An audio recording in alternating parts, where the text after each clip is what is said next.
So welcome everyone to our virtual workshop. We just want to let you know that this is being recorded. And with so many of us with the governor's stay-at-home order in multiple states now in place through April for us Hawaii residents, we're finding ourselves and our families outdoors, maybe doing some yard work. Certainly we're indoors a lot. And we'll be demonstrating some simple, easy to use Firewise landscaping principles to reduce your wildfire risk. Next slide, please. So, who are we? I'll start. I'm Melissa Chimera. I am the Pacific Fire Exchange Project Coordinator, working with the Hawaii Wildfire Management Organization in Waimea. And the Pacific Fire Exchange is a fire science communication project between fire science stakeholders, including resource managers, fire responders, landowners, and community members like yourselves. And I'd like to present my co-host, Carson Magoon, on the line. Carson, would you like to introduce yourself? Yeah, definitely. Thank you so much, Melissa. Hello, everyone. My name is Carson, and I'm the Community Education Coordinator with HWMO. I've been in this position for about a year, and I really love helping the communities around Hawaii learn what they can do to reduce their wildfire risk.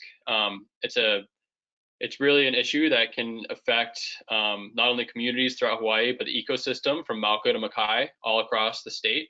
So this is a really interesting thing to be teaching everyone and learning myself along with you. So I'm really excited to be here and helping to lead this webinar. And thank you for being with us here today. Great.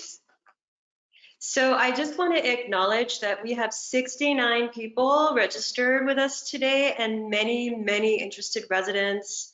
Also Puako, Kailapa, Wailea, and Waimea community and property associations, and residents from Na'ahulehu, Kanehoa, folks from Kahiki Nui, Launiupoko, and Kohala by the Sea Firewise communities, as well as West Hawaii Master Gardeners, and folks from University of Hawaii and the Council of Western State Foresters, the U.S. Fish and Wildlife Service, Department of Agriculture, the Hawaii Department of Land and Natural Resources, Kamehameha Schools, Kohala Learning Center, Washington State University, Boise, and Austin Fire Departments. Aloha, everyone. FAC Learning Network, Northwest Fire Consortium, and even University of Brasilia. E komomai, everybody, welcome. So we'd like to also say that we have Chief Okinaka of Hawaii Island Fire Department on the line, and Dr. Clay Charnicht, wildfire specialist at University of Hawaii at Manoa. And would each of you like to introduce yourself, starting with Clay? Yeah, sure. Thanks, Melissa. Yeah, Clay, I'm an extension specialist, so I'm part of a cooperative extension service focusing on fire science and management. And I'll be talking a little bit about fire behavior in a couple minutes. Thank you. Chief, do we have you on the line? Hello, everyone. Yes, I am online. I'm not sure if my webcam is working, so I guess this is the first time going on with my laptop and hooking up, so sorry about that if it's not, there's no video. But again, my name is Darwin Okinaka, Assistant Fire Chief of the Emergency Operations for Hawaii Fire Department, County Fire Department for Hawaii Island. Great, thank you. So we do have some wonderful expertise online here for you folks to take advantage of, and as you formulate your questions.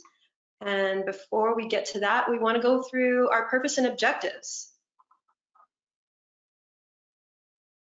So number one, we want everyone to come away with a familiarity, an understanding about how vegetation in and around your home, in and around your landscaping relates to wildfire. We'd like to familiarize you with the tools to reduce the fire fuels in and around your home, and most importantly, making a plan of action. While especially right now, while we're all here at home, many of us doing yard work.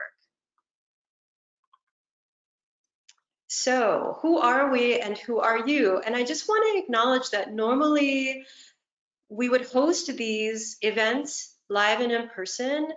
And, in this social distancing age, we certainly don't want to lose some of the good stuff that we're doing with many of our workshops around the state. So instead, we're trying new ways using virtual technology.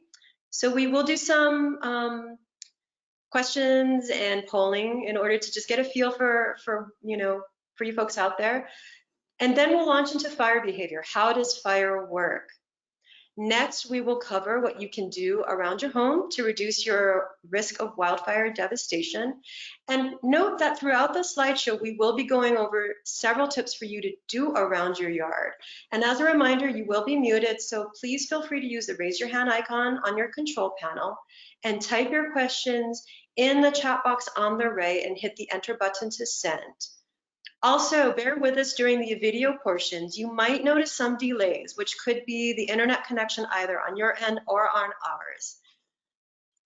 And then next, we'll cover some clarifying questions on things you'd like answered on the content that we've just covered. And here's where we'll unmute you so that you can speak directly to us. Next, we'll talk about what is our plan of action. And finally, we will get to our audience survey in the wrap up, and this one is real important for us to get some feedback from you all. Next slide.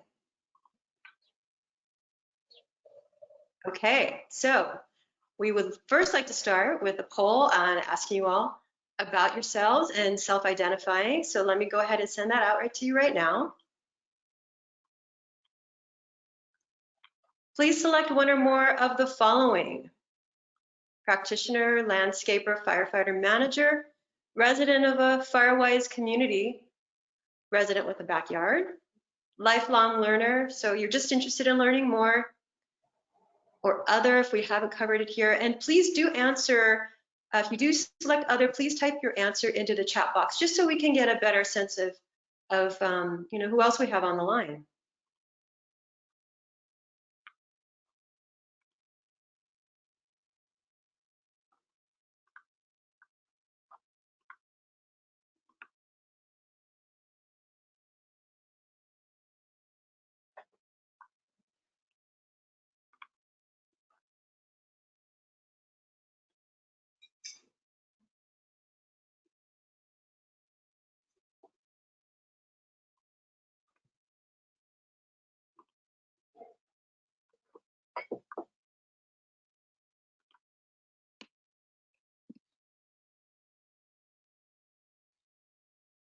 Okay, we've got almost everybody voted. I'll give you guys a few more seconds if you're just joining us.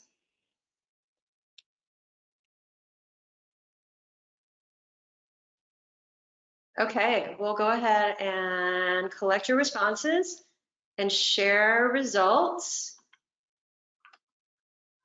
Oh, awesome. Okay, so half of you here are residents with backyards. That's fantastic. We're so happy to have you. And then about a third of you each self-identify as either practitioners, so those are folks who are already in the firefighting community professionally, lifelong learners, and residents of Firewise communities. Again, thank you guys so much for joining us. This really helps us understand our audience a bit better.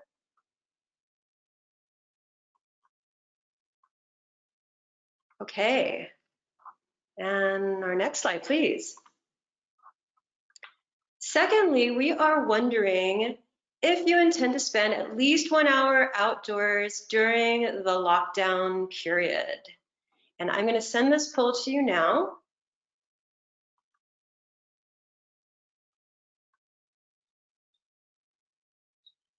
Actually, the question is, how often are you getting outdoors? So let me send this to you.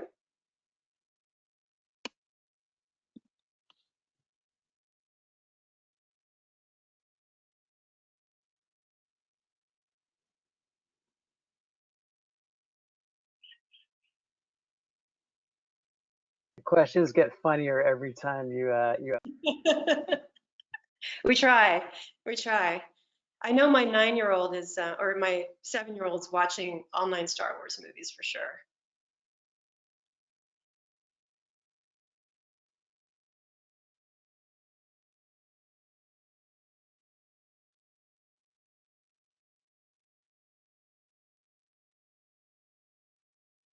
Okay. Just another few seconds for those of you who haven't voted or just joining us.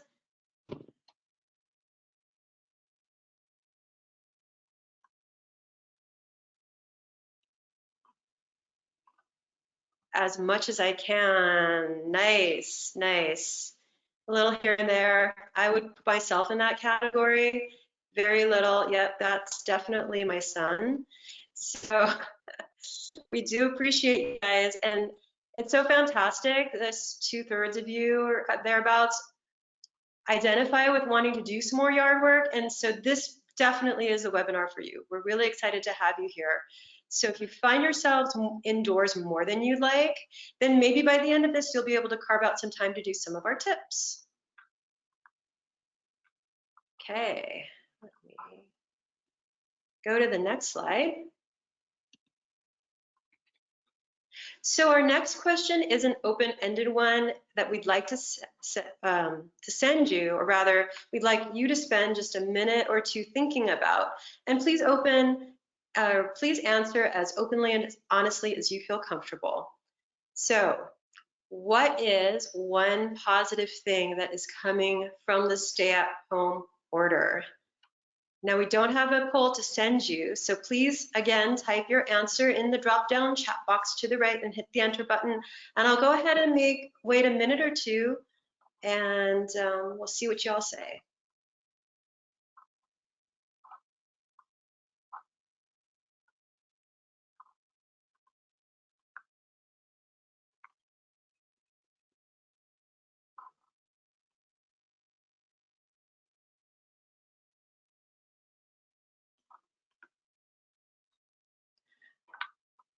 Marvelous. Yes, getting a lot of projects done around the house. I absolutely relate to that. These are all the things that, you know, you've been wanting to do over the years. I even thought about painting my house, and I thought, no, I'm not going to do that.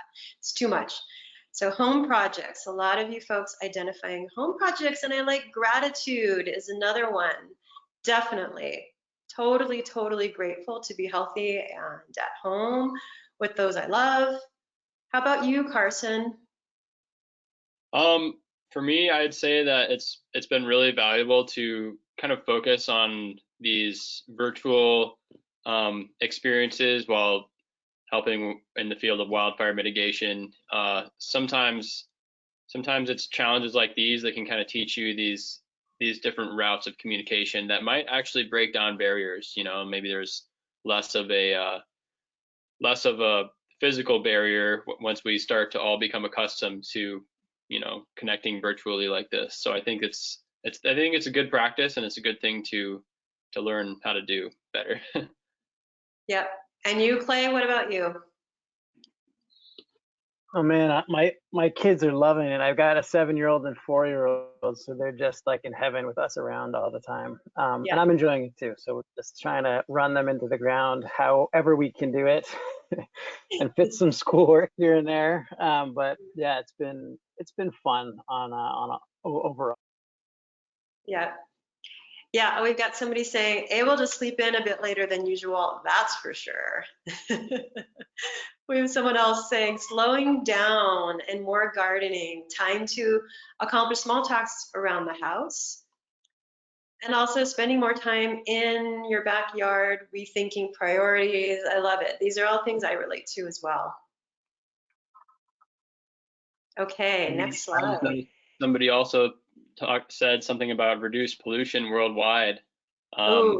as communication via technology, and that's pretty interesting. I've been seeing some amazing photos of places around the world that are usually more polluted than they are now, and it's pretty cool to see. Yes, totally. Now I'm seeing more answers come in. This is awesome. Flattening the curve, someone says, exclamation point. My keiki are learning how to plant and care for animals, and Malama. Awesome. Connecting with friends and family, discovering what's truly essential. Commute. The non-commute, right? Like the no having to go anywhere. Yep. Wonderful. Okay, everyone. Well, we really appreciate you typing those answers in. And again, I'm sorry I'm not able to share the answers with you. I just have to read them at this point, but please keep your questions and comments coming throughout. And stay for the survey at the end. We do want your feedback so we can keep getting better at hosting these webinars. So for now, I'd like to turn it over to Clay Trauernick. Clay, take it away. Just a quick overview of the things that create hazardous conditions with respect to fire. We, in the fire science and fire response realm, love triangles. So a lot of you have probably seen the sort of the original fire triangle, which is the oxygen, heat, and fuel. But when it comes to wildland fires, we often use this idea of the fire behavior triangle. And this is just to remind us what causes a fire to move across the landscape and how it burns across the landscape. And the three main things in the fire behavior triangle are topography, weather, and fuel. And so, of course, the main takeaway for us here is that of these three items, there's really only one thing that we have direct control of in our homes, and that's the fuel. So that's pretty much all the vegetation, live or dead, that will be consumed by a fire, could be consumed by a fire. Topography influences fires by causing fires will burn more quickly upslope, more slowly downslope. It also influences fire just by the condition of the vegetation, right? So south-facing slopes will tend to be drier and tend to be more prone to burning than a north-facing slope in our hemisphere, at least. And then weather has a heavy influence on fire. Of course, wind is probably the most important. And as you can imagine, it just drives where the fire goes and moves across the landscape. And then temperature, relative humidity, all of those things just affect the likelihood of a fire to happen, right? So these things also affect the condition of the fuel on the ground. But when it comes down to it, it's really the fuels that we're talking about today and the fuels around our house and how we can sort of make those safer. My daughter's bugging me right now. Hang on a second. And so what we've got is very intuitive ways in which we can look at the landscape and our yard and try and figure out what causes hazard and sort of high risk for fire. And Carson's going to get into the details of that. You can jump to the next slide. And when we talk about these aspects of fire, the big one is really what we're talking about is fuels and the fire environment. So all of those hazards that relate or kind of relate to fire risk. And just a reminder that you will have these conditions at different times of the year across the entire island. So even for those of you that are living on the wet side, the windward areas, you know, we get these seasonal changes in the condition of our fuel. So in the summertime, typically, or during drought, conditions can be quite bad, high risk for fire even on the windward sides as well as the leeward sides. But the other half of fire risk is also the built environment. So although we will be talking about kind of your home and yard, the built environment matters a lot. And so this is really talking about access for firefighters, water availability, things like that, that really enable firefighters to access your property, get behind your property, between your home and where the fire might be approaching from. And so just keeping those two things in mind with respect to your house, but also the larger environment around your house is important just for you to identify what causes risk. All right, take it away, Carson. Great, thank you so much, Clay. All right, hey everyone. I'm gonna talk a little bit more about the background info. And first off, why do most structures ignite? So this is a really important thing to understand. And I'm gonna go ahead and play you this video by the IBHS Insurance Institute for Business and Home Safety. In this video, you'll be able to see that embers can fly up to a mile on the wind. And so they put this lab together to see exactly how the structure ignites from embers. This is simulating a nearby wildfire. And so embers can enter the house through small holes in the house or any little nook and cranny that an ember can find its way into. If there's flammable material there, it can ignite something. And so the type of flammable material has a big part to play, and we'll go into that in just a second. But one of the big ways that embers can ignite a house is all that flammable stuff outside. So basically just vegetation, grass, leaves, anything you see that could be kind of like kindling. And when flames come into contact with the house or stuff ignites around the house, ignites from embers, and it has sustained flame against the side of the house, that's usually when the structure can ignite. So what can you and your keiki do? There's 3 things that HWMO usually tries to tell everyone is, some of the most important things to do to keep you and your family safe from wildfires. Number 1 is creating defensible space and managing vegetation. Number 2 is hardening your home and making sure your home is made of fire-resistant materials. And 3, having and practicing an evacuation plan. In case a wildfire does come around, it's better to have a plan than to not have a plan. So today we're going to focus on that first one, focusing on things you and your keiki can do around the home, things that you can do even while adhering to the stay-at-place order, and create defensible space and managing vegetation. So these are things you can just do right outside your own house and don't even need to go into public for. So that's a bonus. All the tips we share today are going to be family oriented. So these are things that you can do with your family, and it might be a really fun activity for you to do while stuck in the same place as them for an extended period of time, which for some people is, it's already a blast and you're finding lots of things to do. So this is another fun activity, some activities you might be able to do with your family, doing some of that Firewise yard work. Okay, so we'll start with the idea of defensible space and kind of get into that a little bit more. Defensible space, what is it? It's basically space around the house that can be defended from wildfire. That means there's not lots of fuel. Kind of as Clay was mentioning earlier, if there's lots of fuel or stuff that can burn, if there's a wildfire that comes into the area, it will burn hot and it will be difficult to control. Even if the fire department does show up, it might be more difficult for them to defend your house from this wildfire. If there's not lots of fuel, there will be fewer flames, less intensity. So fewer flames mean that it's easier to extinguish and less likely to ignite the house in the first place. We like to think that, if a house has really good defensible space, essentially good landscaping, we like to really tout these Firewise landscaping methods. And if a house has this Firewise landscaping, it's hard for a wildfire to ignite the house, even if the fire department never shows up. So we'll get into that exactly what we mean by that. So this defensible space, we like to, people in the fire world like to refer to this defensible space as Zone 1 and Zone 2. So we divide it into 2 zones. Zone 1 is the closest area to the house, the first 30 feet. And usually that is the most important to focus on. Zone 2 is 30 to 100 feet, which also makes a big difference. So focusing on both of these zones is very important. But that spot right around the house, that's most often what will make or break a house that can burn or doesn't burn during a wildfire. So if you have extra time, energy, and money, like, you can focus as far out as you want.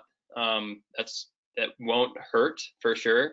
But if you're like just trying to focus on the basics that will have the most impact with the amount of time that you can put in, focusing right around that Zone 1 is really what we try to help people start with.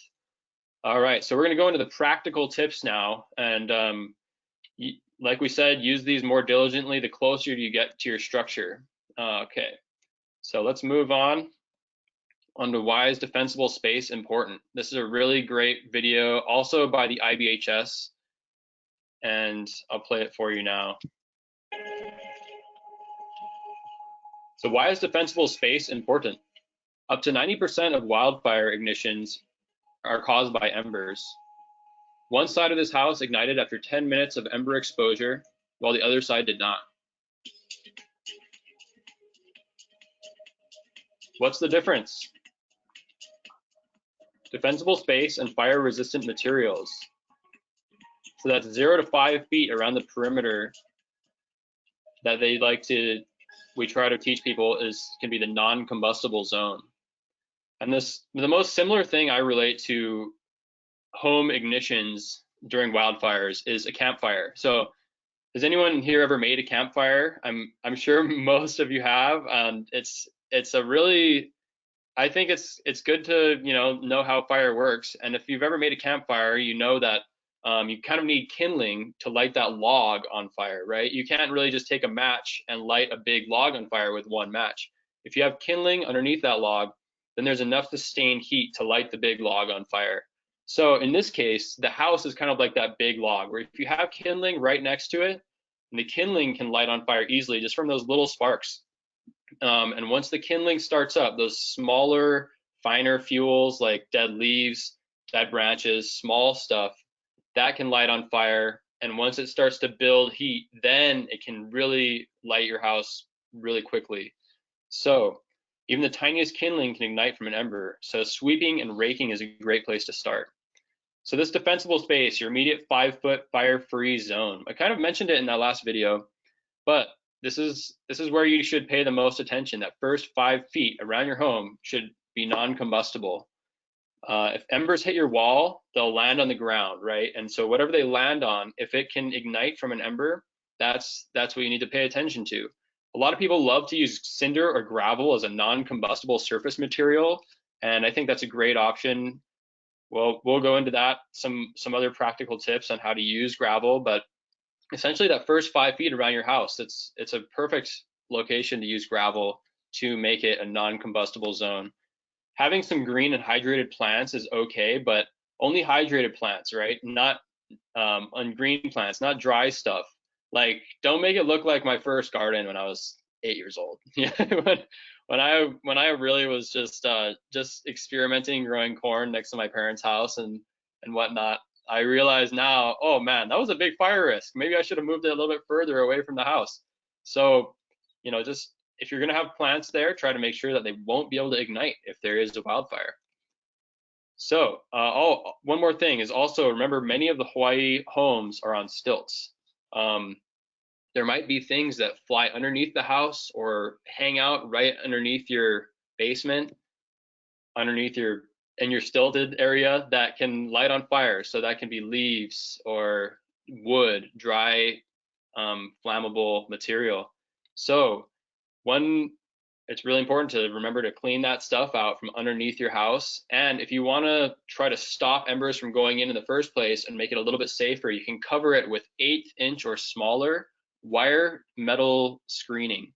So if it's metal, then it won't be able to light on fire from one of those embers, and it will actually stop embers from going in as long as it's 1/8 inch or smaller. That's a great tip that we like to share with people. All right, so defensible space, the 5-foot fire-free zone. I have another little video to share here with you. What's up, everyone? Right here we have the fire-free zone. It's bigger than 5 feet, and you see there's no vegetation right next to the wall. So if there is a fire, nothing can start up right here. We also have these Firewise plants right here. This is aloe vera and the bromeliad, both very high moisture content plants that will not spark up if an ember lands on it. All right. Great. So hopefully I didn't embarrass myself too badly in that video, but as you can see, gravel goes all the way up to the side of the wall. So if embers hit the wall, it'll land on rocks, and rocks don't burn.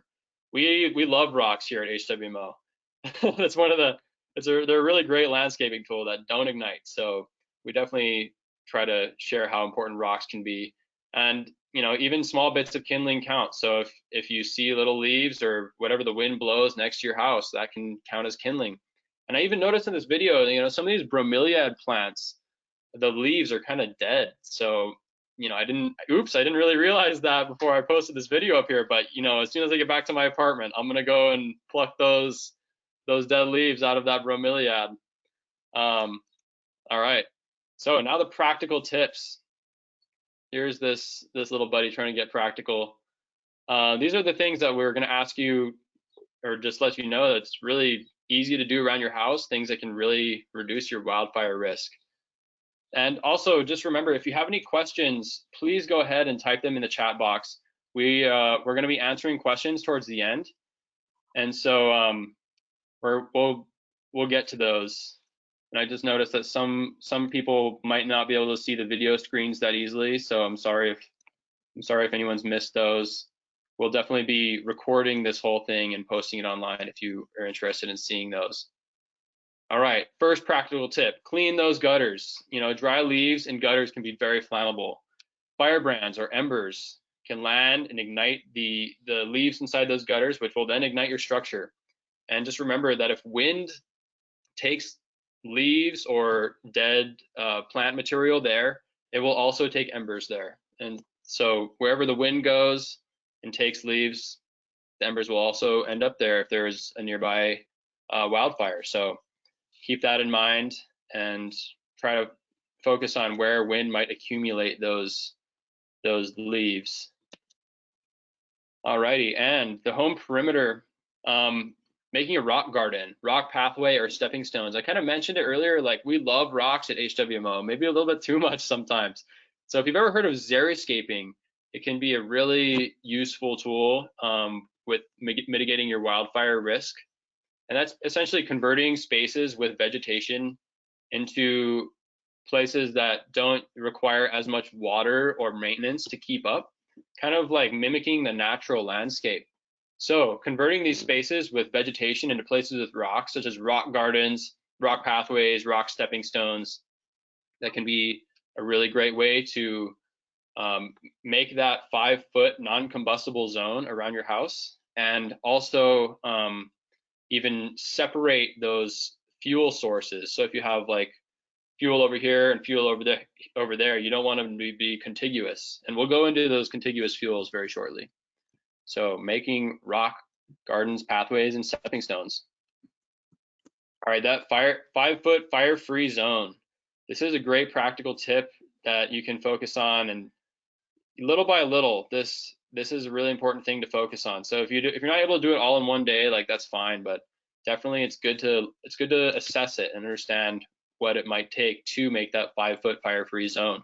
And while you're doing this, focus not only on what's on the ground around your house, but what's up above. You see this photo on the left. That is looking up at the roof of a house with a tree encroaching on it. And so, you know, it kind of looks kind of cozy, like the tree is hugging the house a little bit. But people in the fire world kind of look at it as a wick. You know, it's kind of like a fire wick that if the tree lights up, it'll definitely ignite that house. So that's something to think about. Try to keep those branches at least 5 feet away from the structure. So yeah, that's looking at fuel in all directions, from down, up, left, right. It's really important to realize that it can all affect your house if there is a wildfire. Okay, then ladder fuels. This is a big theme that we get into with wildfire mitigation. So ladder fuels, what are they? Well, they're fuels that allow a surface fire to climb up and up and up into the canopy of a tree. You can think of it as like, you know, if a fire starts down here on the ground and then it slowly gets to the bush and then it gets up to the tree, that's like climbing a ladder. And so what do we try to do? We try to remove one of those rungs of the ladder. We like to focus on the 10-foot rule. So 10 feet between that surface vegetation and the lowest branches of a tree, so that the fire can't climb that ladder. Canopy fires. So if a fire does climb into the canopy of a tree, the highest part where there's all these branches and leaves, it can be very hot. It can burn tons of embers and throw lots of embers, launch them in the air. Where there's lots of wind, higher up where there's a little bit more airflow, and that can create a bigger problem because embers can travel farther and farther. So what do we try to do? We try to remove those ladder fuels, like that photo on the left. You can see that kiawe tree where there's at least 10 feet between the lowest bush underneath the tree and then those branches high up. And so those logs in the middle, yes, they're flammable, but they are less likely to ignite, kind of like that campfire situation that I was explaining earlier, where you can't really ignite it easily from just a match. So if you're able to keep those smaller kindling style fuels farther away from the other ones, then that's a really good thing to do, removing those ladder fuels. Contiguous fuels, I mentioned this earlier, but horizontally, it's a similar concept as ladder fuels, especially close to the house. So you want to keep your clumps of vegetation at least 10 feet away from each other, that 10-foot rule. That way, if there's a fire in one area on your yard, it's not going to jump to the other area on your yard as easily. And that way, the fire will spread slower, or it might even go out once it burns up one clump of vegetation. Sometimes they don't even make that 10-foot jump. So just having that 10 feet can make a huge difference. and even just slowing the fire as it gets closer to your house. That will help give more time for the fire department to respond. Alrighty, mowing that lawn. This is practical tips for the surrounding vegetation around your house. So mowing that lawn 3 inches or less, that's a really good way to go. As you can see, this GIF on the left, there's some people getting really creative during quarantine out here. So if you have any really creative ideas and you have some enthusiastic yard work and you want to post a photo on social media, go ahead and use hashtag wildfire-ready-HI and tag us, tag HWMO or the Pacific Fire Exchange, and we'll award your enthusiasm with like a hat or a shirt or something. We love seeing stuff like this. Also, if you want to get your keiki involved, that's a great way to teach them how to do yard work and help them earn their keep. They're staying home a lot these days, so it's really good to do. Also, if you have a landscaper do most of your yard work for you, you can talk to them about this and let them know like some of these concepts. Try to reduce those fuels that are close to your house, and that can make a huge difference. So mowing that lawn, that's number one on the surrounding vegetation. Replacing or removing dry and fire-prone vegetation. So here's a little video here for you. Hopefully you all will be able to see it. I'm gonna play it for you right now. So this empty lot right next to our house is full of guinea grass, which my husband Chuck is weed eating. Go Chuck!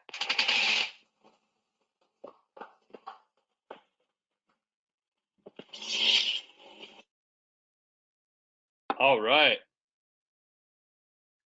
Cool. Well, Chuck is going to town on that guinea grass, and great job, Chuck. That's Melissa's husband there. He does a great job. Does he get out there and tackle that guinea grass often, Melissa? He does. He got a gas mower, or weed whacker when we moved to our house, and yeah, the first thing we did was just like, oh, this empty lot is not good. We got to get rid of this grass.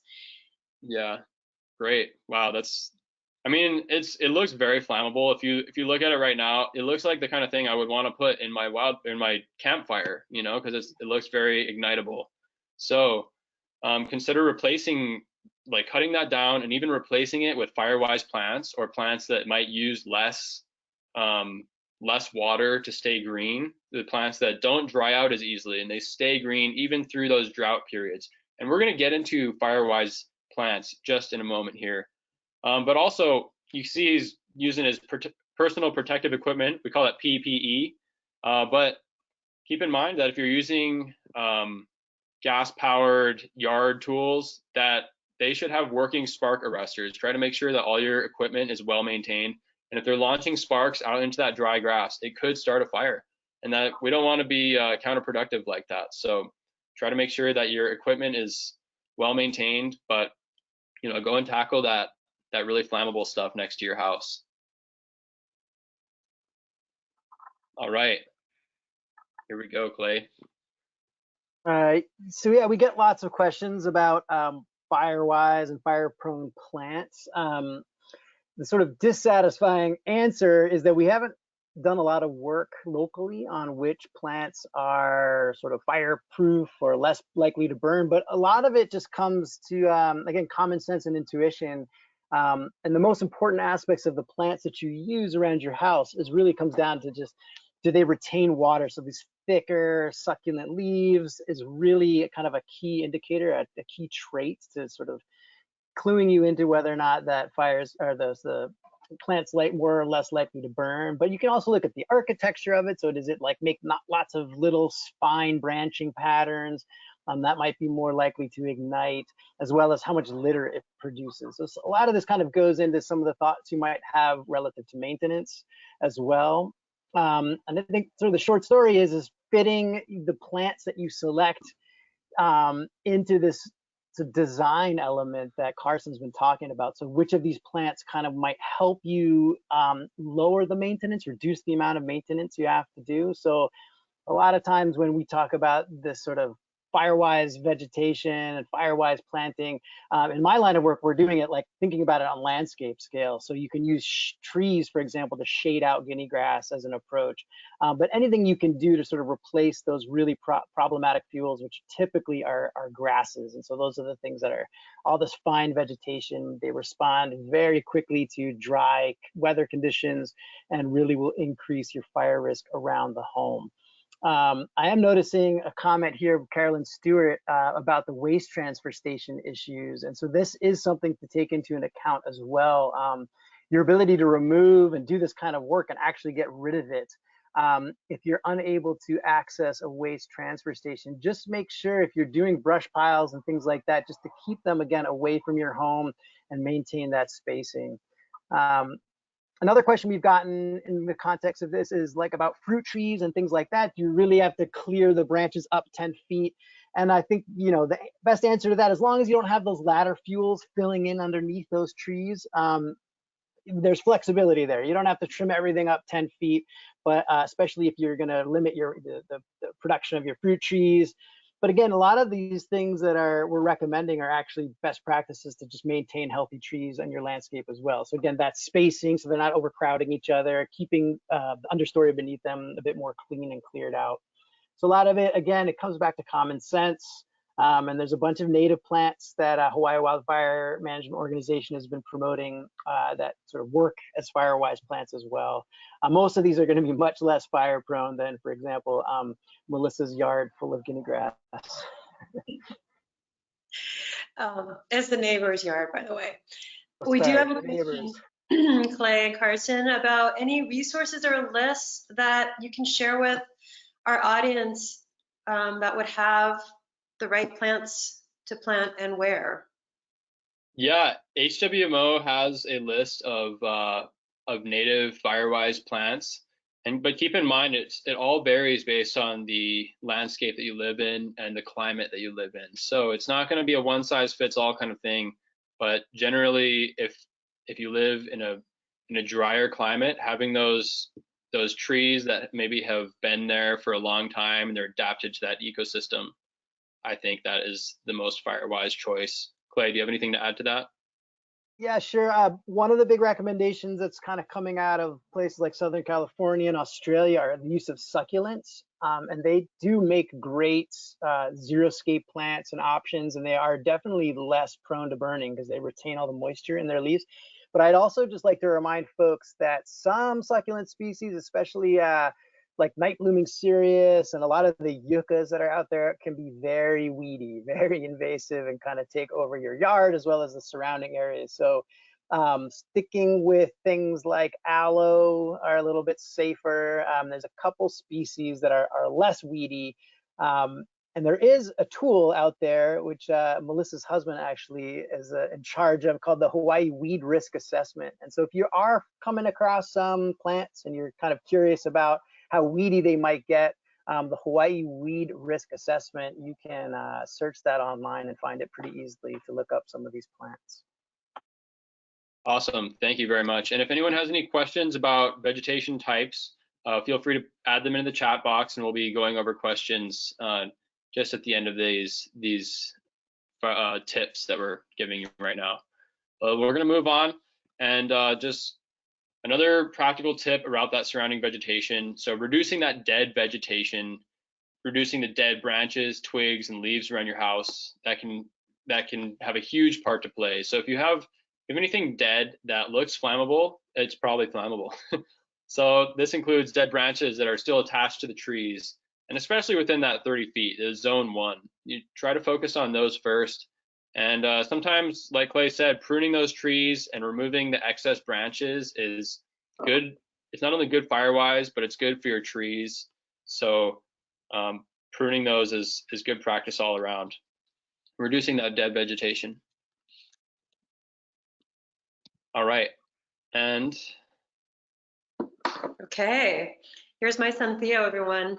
And he's gonna tell us a little bit about what keiki can do around the house and what kind of personal protective gear you should be having if you're a little guy. Okay, take it away, Theo. Step 1, put on your shoes. Step 2, put on your gloves. Step 3, cut the dead worm. All right. And I just want to repeat that again, we're not saying don't have wood, you know, at your property. It's just that it's a great idea to keep it as far as away as possible from your home.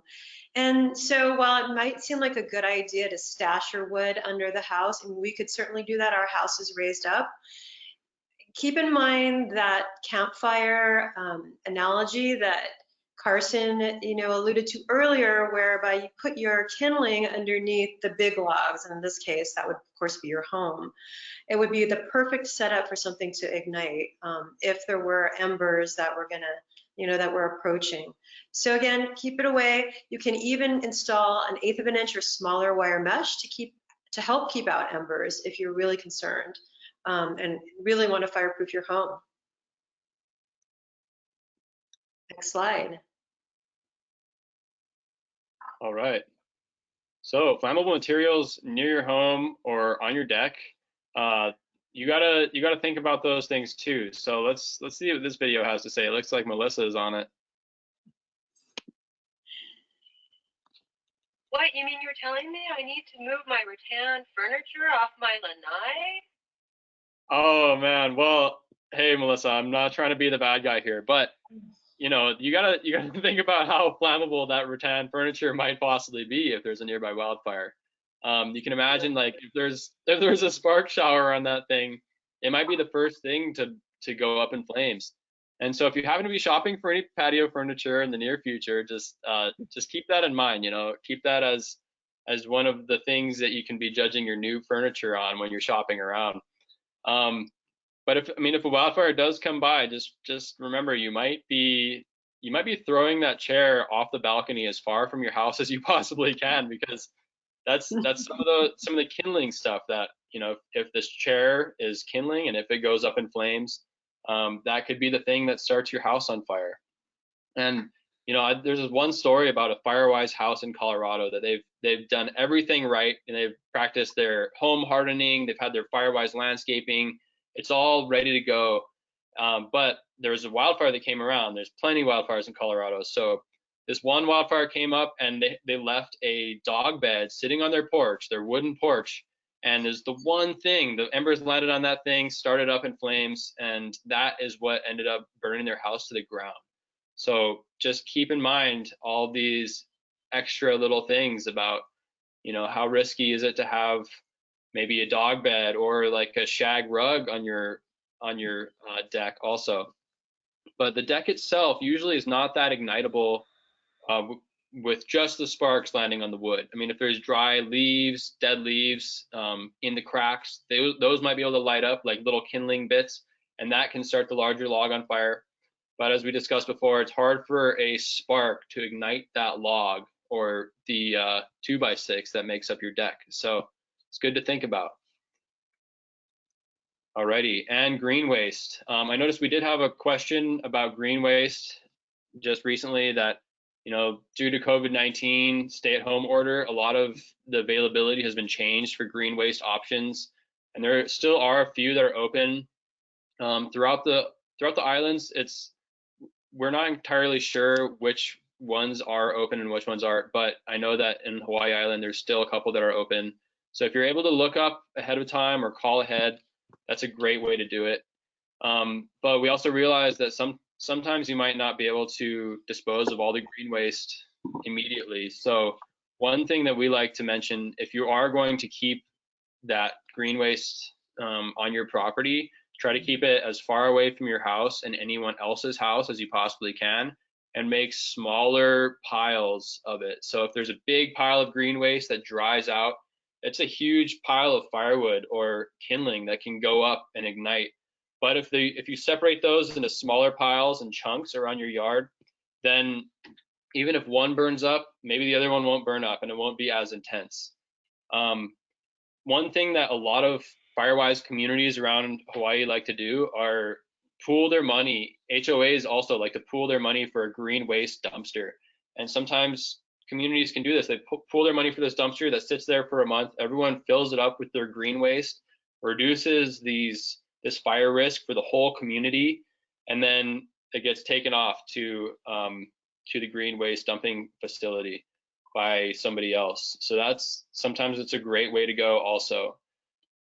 Just keep in mind about dealing with your green waste. We don't want you to remove that dead and dry vegetation and then have that turn into a big fire hazard. And also another practical tip, remember about your access, emergency access. Can first responders access your home easily?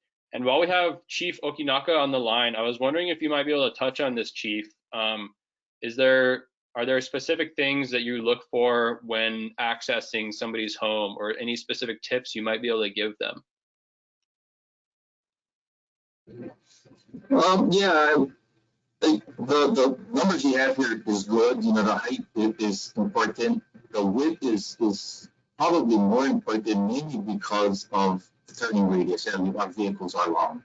Another thing you want to make note of is the stability of the ground on the access area. If they don't have a finished driveway, if it's muddy areas, depending on the location of your home, that could cause access problems for our apparatus as far as looking at, especially the bigger ones. But the main thing is, yeah, you clear an area enough. We don't want it just as wide as the truck. Yeah, a typical fire truck is probably around 8 to 9 feet wide at the widest. But the turning radius, and then having to operate around vehicles. So the wider the area, the bigger the area you have for vehicles to access and operate on, the easier it will be for a person to be able to work around that. And then, of course, maintaining the safety of everyone around there, as far as, especially if it's brush. Yeah, you want to keep the brush all down, but if you have trees and whatnot, the wider you can maintain or keep the access for the apparatus, the better it'll be. I don't know what questions you have there, but yeah, if you have any questions that will come my way, just let me know. Great, thank you so much, Chief. Yeah, that's really, really good to know. They need lots of access, so keep that in mind. And also, if your address is visible, even if it's visible during the smoke from a wildfire, so that can really help them find your location as well. Yes, definitely. Putting markings out there on the roadways, definitely a great thing to do. Great. So we're going to move on to the next practical tip, and this is the last one. We have this we have this scorecard that we can look at it as a checklist, and these are the specific things that HWMO uses when considering the fire risk of any particular structure.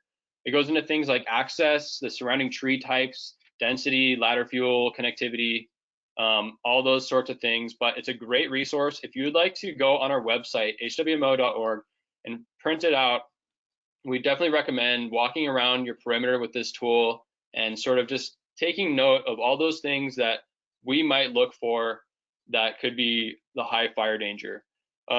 If you're interested in more detail on how this works and how you might be able to do this assessment, you can feel free to write us in the chat box, and we would be happy to have another webinar on how to accurately use this scorecard. Also, if you come across something around your house that seems hazardous but might not be, maybe you don't know if it is or not, just feel free to reach out to us, give us an email, give us a call. We'd love to talk about this with you. We also do these home ignition zone assessments for a fee. It's one of the only things that HWMO charges for. That comes with the report and everything. So if you're interested in that, please let us know. And we're going to continue on. Yay, that's all the tips. Congratulations. It looks like everyone has been paying great attention. You can expect your diploma via telegram. There's always more to learn. But this is a great foundation. So we're going to keep on going. And Melissa, I'll turn it over to you. Okay, thank you so much, Carson, for all the mana'o that you just shared with us. And I've noticed that you have been sending in your questions. Thank you so much, and please feel free to keep doing that. And I'll go ahead and bring up a few of them. This one's for Clay, and we have a question coming in. Does fire create some of its own wind? Yes, well, large fires, larger fires will actually do that. And what'll end up happening is it'll be driven by the wind across the landscape. But in that air, it's what happens is as it gets bigger, it starts drawing air towards it because you're getting this convection happening where all of a sudden the air above the fire is rising. So it actually will start drawing start drawing wind towards it. And firefighters will actually use that often to do these back burns where they'll get out in front of the fire, use that wind drawing towards it to like set off another fire to consume the fuels in front of it. But that is not for your typical homeowners to apply. That is for the experts only. But yeah, they can create their own weather. We have fortunately not seen huge fires that we kind of see on the mainland that actually start producing all these weather events like lightning strikes and things. But it's rarer that we see those kinds of events happening in Hawaii. Okay, great, thank you. And this one is for Chief Okinaka. A lot of wildfire seems to be ignited by fireworks, and this seems preventable. And what's being done to reduce this risk, Chief? Yeah, that is a huge one. We have seen it drop off in more recent years, which is a great thing. But a number of years back, a lot of the fires we would see, mainly in the South Kohala district off of 190 and stuff, we'd find a lot of those fireworks. So the most we can do is education. If we find them, our prevention bureau has done as much investigation as they could, but it's very difficult because of the fact that it's so easy to ignite and leave, right? Cars just drive by, drop it and go. So to be able to track any of that and to identify who's doing it has been very difficult. So the best we could do is provide education and then community efforts to educate everybody and just everybody help out, look out for these potential people that's out there and report them. That's the best we can do at this time, at least. And Chief, on that note, we do have a couple questions. One about propane tanks around the home, and then another about teak furniture. Are those hazards? What was the first question again? Sorry. Oh, about propane tanks around the home and also teak lanai furniture. Teak furniture. Well, with propane, it is always a challenge. If you have large tanks, a lot of them, like from the gas companies supply tanks, those large 120-gallon tanks, they typically there's a code that they have to keep it so many feet away from the home. So that's part of that safety measure to keep it away. The smaller tanks, you can put them right up against your home. So it is concerning. The best you can do is provide for a safety measure around that, especially for wildland.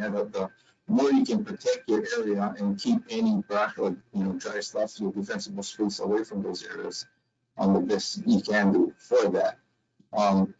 As far as the teak furniture, it is heavier, wood compared to like the rattan, which is finer. So the surface area isn't as large, so it would take longer to ignite. However, it is wood and it's a combustible material and it can also ignite. So yeah.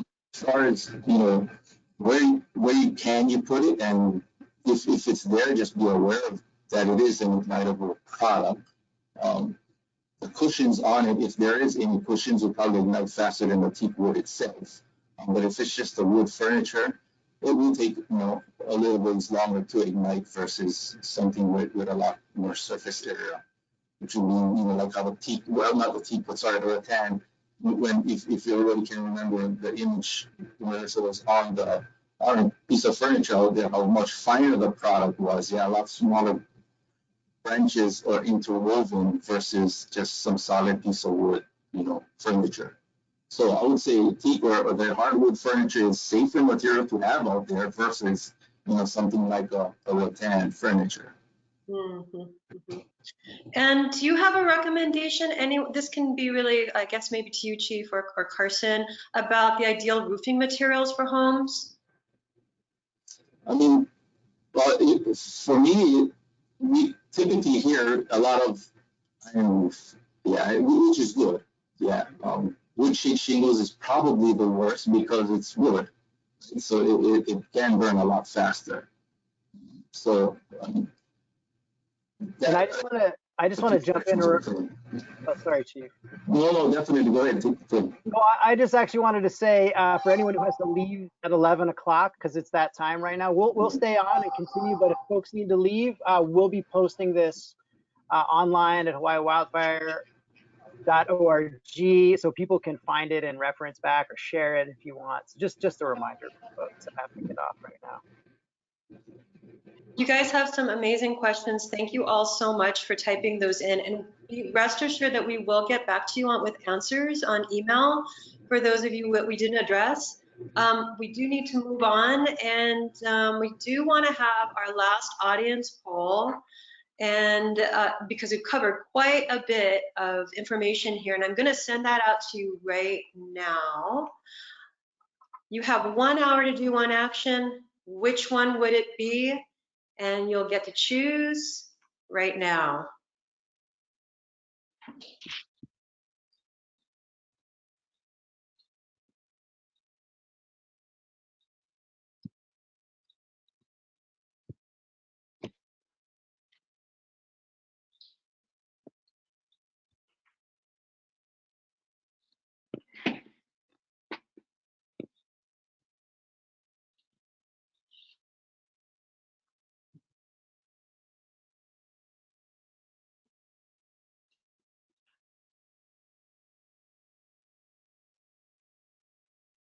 Okay, just a few more seconds, everyone.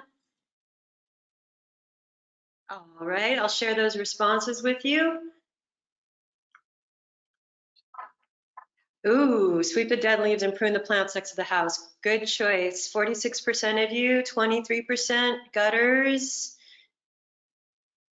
6% replace the fire-prone plants with native Firewise one. I do want to mention, we have some folks from Big Island Invasive Species Committee on the line that did say you can check your plants to see how invasive they are if you are doing that replacement with native ones or non-native ones by going to the plantpono.org site. And there you can search to see if what you're replacing tends to be invasive. So we don't want to contribute to that. But great ideas here, great commitment. And some of you, yeah, sure, I get it. You want to watch Star Wars. I do too. Okay, moving on here.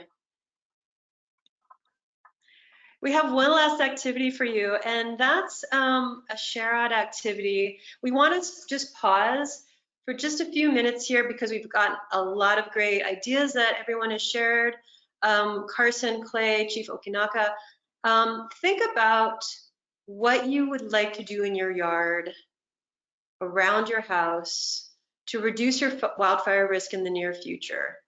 And the second thing we're asking you is, in thinking through that, please take the time to think about something real specific, realistic, achievable, and time-bound. So not some just gigantic project that's going to take a year to do, but something that's really doable in the near future. And send it to us by chat, and if you would prefer. And I'm going to unmute you all too right now. I've given you permission to unmute yourselves. So if you'd like to go ahead and share that way, then that would be great. If you prefer to write it in a chat box, then that's great too. So we're just going to take a minute for you to kind of compose your thoughts and send them in, or speak up in just about a minute. Give everyone a chance to share their ideas.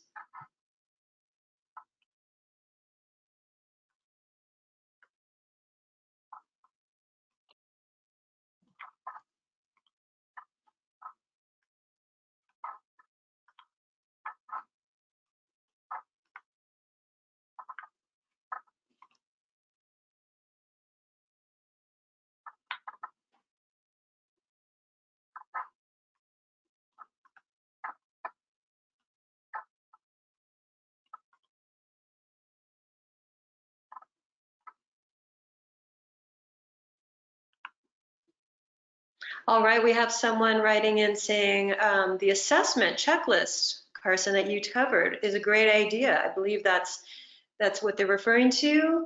And then just to see what the next best steps are based on that assessment checklist.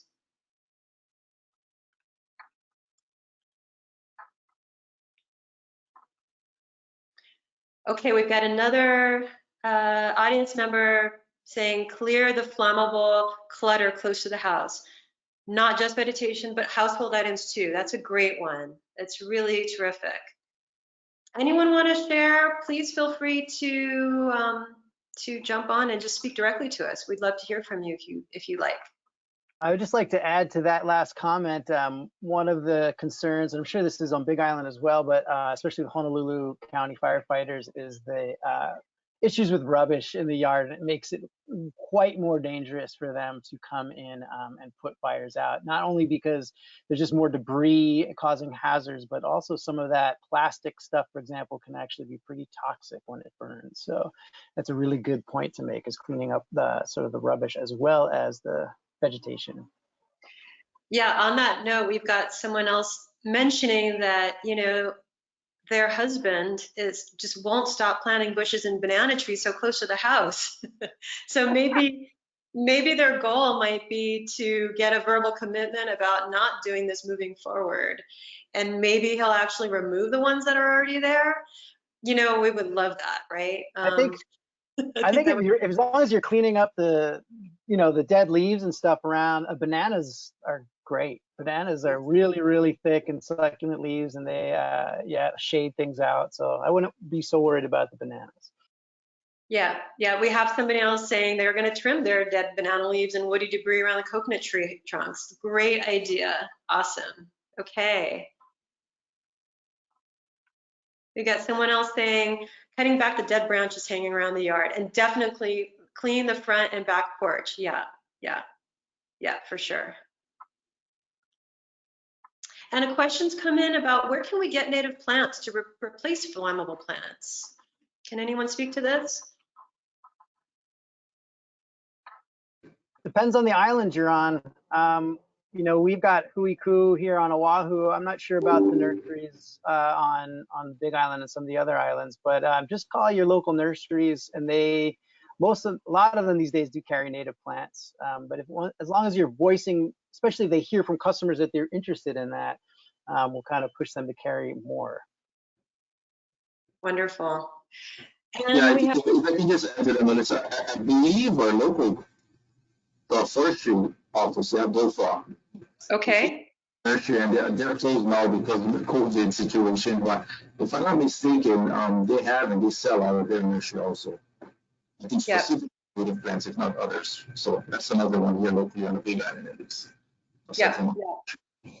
Division of Forestry and Wildlife. Yeah, they definitely have the nurseries on each island. Yeah. And they can point you to, you know, sometimes I see native plants for sale at Home Depot. You know, you just got to call call ahead and find out if there's a particular one. And we have another suggestion here from someone saying, replace my cedar fence around my home with non-flammable material. But issues of cost and time may be unrealistic. I totally get that too. Plant shade trees to shade out grass and other ground fuels. That ignites easier. Great idea. And you know, that checklist too, Carson, that you went through, someone else would like to go around their home and do that, and they can certainly go to the HWMO website, and we'll go over that, exactly where that is in just a moment. And of course, we'll be sending you those resources. Cleaning around to make gravel and stepstone walkways. Yeah, for sure, wonderful. Okay, some great ideas here. Well, we really appreciate all of you folks, you know, helping us with your great ideas. I think we want to go to the next slide, Carson. Right. Any final thoughts, Carson, Clay, or Chief, to our out there? For me, I just want to thank you all for being here. I realize that we're 10 minutes over now, and thank you all for sticking around. And we will definitely be sending out the recording to all of you. So mahalo for being a part of this, and ahui ho. Yeah, Clay. And also, I'd like to say thanks to all the participants too. We've done, at least for Pacific Fire Exchange, a bunch of these webinars, and this is by far one of the best attended and also just one of the more interactive. So I know that's also on Melissa and Carson's, we're putting all the effort into, but just thank you guys for participating, all the audience as well. And Chief, any final words for our Firewise residents, our homeowners out there? Yeah, well, first of all, just sharing the same sentiments. Thank you, folks, for putting this on. First of all, I think it's a great thing to do, especially with the times that we're in right now. Thank everybody for attending, whoever is attending. It shows that you folks really care about your homes and your communities and want to take care, which definitely helps us out in the event we have to respond to anything out there. Maintaining your food safety, your safety around your home, and most of all, safety for yourselves and your families with the times that we're in right now. That's all we can ask. So stay safe, everyone. Thank you very much. Okay, thanks everyone. Now don't forget, we do have a survey. Please, if you don't mind sticking around for another minute or two to fill that out. That will launch as soon as we close. And our last slide here. Oh, excuse me. Sorry, go back one quick thing that before we race away, we want to remind you we have a wildfire ready social media campaign. Hashtag wildfire ready. We want to let you know to take a picture of your before and after, and be sure to tag us on our social media, HWMO and PFS. And with that, we'll say mahalo nui loa. Thanks, everybody. Thank you so much for your mana'o. And again, visit us on our websites. We have lots of resources for you. Checklists and fire planning webinars. Because it made it sound like. Thank you. Aloha. Aloha. Thank you all.